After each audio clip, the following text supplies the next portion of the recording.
اس کے اندر ایک اور چیز جو میں نے آپ سے پوچھنا، ہاں یہ جو آپ نے ابھی کہا کہ مکتب جو ہے نا وہ فرقہ بن جاتا، تو یہ مکتب اور فرقہ ایک چیز نہیں ہے؟ نہیں، بہت فرق ہے اس کے اندر. اچھا مکتبہ فکر ایک اصولی علمی انداز ہے چیزوں کو دیکھنے کا، ٹھیک ہے. اور یہ دنیا کی ہر فیلڈ میں ہوتا ہے. آپ میڈیکل سائنس کے اندر جائیں، ڈائگنوسس کے مکاتب فکر ہے. ٹھیک. یعنی آپ نے تشخیص کرنی ہے نا، تشخیص کا آغاز کیسے ہونا ہے، اس پر اختلاف ہے. ٹھیک. دنیا کے اندر جو بڑے مسائل ہیں، سیاست کے اندر جائیں، پورے کے پورے مکاتب فکر بنے. بھائی کیپٹلسٹ ماڈل پہ چلنا ہے، آپ نے لیفٹسٹ ماڈل پہ چلنا ہے، آپ نے مثال کے طور پہ انسانوں کے معاشرے کو معاشرے سے ہی آزاد کر دینا ہے، اس سے کبھی فرق نہیں پڑتا. یہ علم میں بحث ہوتی ہے، اس میں اختلاف بھی ہوگا، کمزوریاں بھی ہوگی، افتراق کا باعث نہیں بنتی. افتراق کا باعث تب بنتی ہے جب آپ ایک جتھے کو دوسرے سے لڑا دیتے ہیں. وہ معاشرے میں پولرائزیشن کا باعث بنتی ہے. آپ لوگوں کی حیثیت عرفی کو چیلنج کرتے ہیں، لوگوں کے علم کو ناپتے ہیں، ان پہ فتوے لگاتے ہیں، اور بالآخر ان کے خون کے پیاسے ہو جاتے ہیں. فرقہ اور مسلک مسئلہ بنتا ہے. مکاتب فکر، یہ اسکول آف تھاٹ کبھی مسئلہ نہیں، بلکہ یہ علم کو آگے بڑھانے کا باعث بنتے ہیں. آپ اگر خود امت کی علمی روایت میں دیکھیں تو پروگریس ہوتی ہوئی نظر آئے گی آپ کو. یہ امام شافعی کا نقطہ نظر ہے، امام حنیفہ کا نقطہ نظر ہے، ان کی بنیاد پر مکاتب فکر بنے ہیں. یہ شاطبی کا نقطہ نظر ہے، ایک مقاصدی فکر پوری کی پوری اس نے دے دی. اس کے بعد 21ویں صدی کے اندر یہ جن کو آپ کہتے ہیں متجددین کا ایک مکتب ہے، یہ سب کے سب نالج آف ورلڈ میں کنٹریبیوٹ کر رہے ہیں. معتزلہ کنٹریبیوٹ کر رہے ہیں، اشاعرہ ماتریدیہ یہ مکاتب فکر ہے.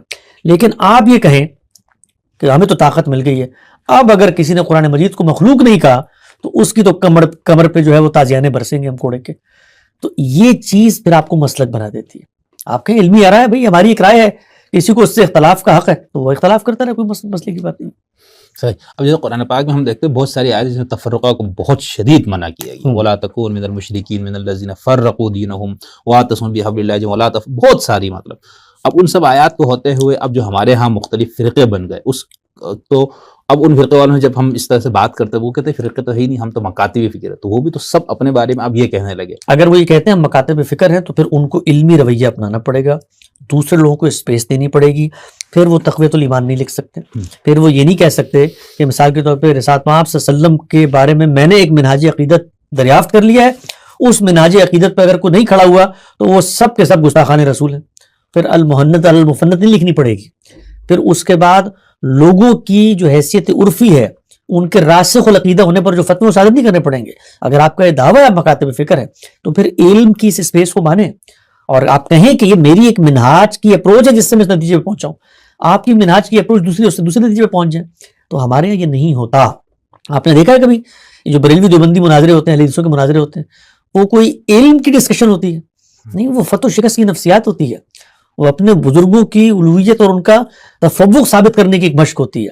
تو یہ بالکل غلط بات ہے کہ یہ جو ہمارے ہاں مسالک بن چکے ہیں اور فرقے بن چکے ہیں، مکتبہ فکر ان کے اصول میں موجود تھا کہیں نہ کہیں. اچھا مثلا آپ دیکھیں یہ حنفی ہیں یا شافعی ہیں، یا مثال کے طور پہ تصوف کو بھی ہم کہیں، اگرچہ وہ بڑے معصوم لوگ ہوتے ہیں، لوگوں میں فتوے نہیں لگاتے، ٹائم بھی نہیں ملتا ہے اس کا، اپنی مرادوں میں گم ہوتے ہیں تو لیکن یہ ہے مکاتب فکر، منہاج، سلفی منہاج.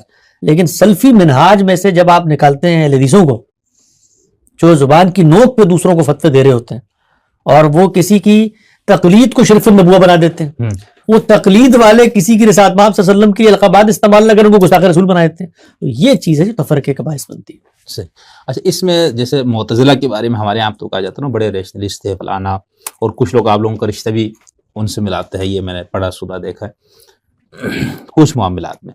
تو اب وہ بڑے معصوم اور بڑے علمی اور اس طرح لگ رہے تھے، بقدر فکر ہے عقل کی بات، لیکن ان کو طاقت ملی تو انہوں نے اپنے مخالفین کا حشر کیا. تو ایسا آپ لوگوں کے ساتھ بھی تو ہوتا ہے، کل آپ لوگوں کو طاقت ملے تو کیا پتا آپ لوگ کیا حشر ڈالے. اب یہ اس کی کوئی امکان ہی نہیں آپ کے. جس چیز کا آپ کو نہیں پتا اس کا مجھے کیسے پتا ہو سکتا ہے کہ طاقت اگر ملے تو اس کے بعد ہم کیا کریں گے. تو نہیں لگ رہا نا آپ کی گفتگو فکر مقطع فکر غامدی صاحب کے سارا کچھ پڑھ کے یہ تو تصور میں بھی نہیں آگا نا یار ان لوگوں کو اگر اقتدار یا طاقت قوت مل جائے تو یہ کبھی باقی مکاتب یا فرقوں سے ایسا کریں گے. لیکن میں کہہ رہا ہوں تاریخ میں ایک جن سے آپ کی ایک مشابہت زیادہ ہے انہوں نے یہ کیا نا جی. تو اب اس طرح مطلب باقی فرقوں کو ایک عصبیت مل گئی، پھر ان کو ایک پاور، یہ سب تو اس کے اندر پھر زیادہ سختی آتی گئی. تو مکتب فراہی یا مکتب غامدی کی اس کی آپ کوئی کیا وہ گارنٹی؟ یہ بھی اسی طرح فرقہ بن جائے گا آگے جا کے اگر ابھی آپ کہتے نہیں بن جائے گا تو اپنی موت آپ مرے گا، اور اس کے بعد اللہ کی عدالت میں لوگ پیش ہوں گے اور اللہ تعالیٰ ان کا لازمی تقاضا پھر نہیں ہے، یہ ایسا ہی ہوتا نہیں ہونا نہیں چاہیے. یعنی اگر انسان جو ہیں اگر انسان اس روایت کو لے کر کھڑے ہوئے ہیں، مثلا ہم نے کبھی غامدی صاحب کے 20 تلامذہ ہیں، کبھی آپ نے ان کی زبان سے سنا ہو کہ غامدی صاحب غیب سے الہام پا کے گفتگو کرتے ہیں؟ نہیں، ان کی اپنی آرا میں نشو و ارتقا ہے، ان کے شاگرد ان سے اختلاف کر رہے ہوتے ہیں. اگر کوئی شخص اس گمراہی پہ پہنچ جاتا ہے کہ وہ ان کو غیر محسوس خدا کی مائیت کے ظہور کی جگہ دے دے، تو اللہ تعالیٰ نے یہ کائنات بنائی ہے بھائی، علم ارادے کا امتحان ہے، اللہ نے اس کو بھیجا ارادہ. آخر شیطان کو بھی اللہ نے کسی کام پر مقرر کیا تھا نا، وہ اس سے ہٹ کے دوسرے کام پر آ گیا. تو اللہ تو مقرر کریں گے لوگوں کو، تو لوگ انحرافات بھی کریں گے. تو قرآن نے بتا دیا وَلَا تَزِرُ وَازِرَةٌ وِزْرَ أُخْرَىٰ، میرے ذمہ کوئی نہیں ہے. خود سیدنا مسیح کا مکالمہ پڑھے نا قیامت میں جو انہوں نے کیا ہے، انہوں نے کہا جب تک میں ان میں تھا تو اس وقت تو یہ صورتحال نہیں تھی، باقی اس کے بعد آپ جانیں یہ لوگ جانیں. تو ہم لوگ اصلاً اس جگہ پہ کھڑے نہیں ہے کہ جی ہمارا مثال کے طور پہ فرقہ بننا چاہیے نہیں بننا چاہیے. ہم نے دین کی ایک دعوت پیش کی، ایک نظام فکر پیش کر دیا، ہم سے مراد ہماری فکر کے جو اساتذہ ہیں انہوں نے.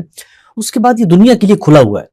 اچھا، دنیا کے بارے میں بھی آپ یہ ذہن میں رکھیں کہ دنیا جو مکاتب فکر کی طرف اپروچ کرتی ہے، وہ یہ ضروری نہیں ہے کہ وہ مکتبہ فکر اس کو کنونس کر کے اس جگہ پر لے جائے. کچھ ضروریات ہوتی ہیں، کچھ حالات ہوتے ہیں، کچھ شخصیات ہوتی ہیں. اب مثال کے طور پہ کچھ شرپسند آدمی یا ایسا آدمی جس کی فطرت مسخ ہوئی ہوئی ہو، ہمارے یہاں طالب علم میں کہا جاتا تھا کہ طالب علم چور نہیں ہوتا، شیطان طالب علم کی صورت اختیار کر کے آ جاتا ہے. تو یہ دنیا کے بعض ناگزیر تقاضے ہیں.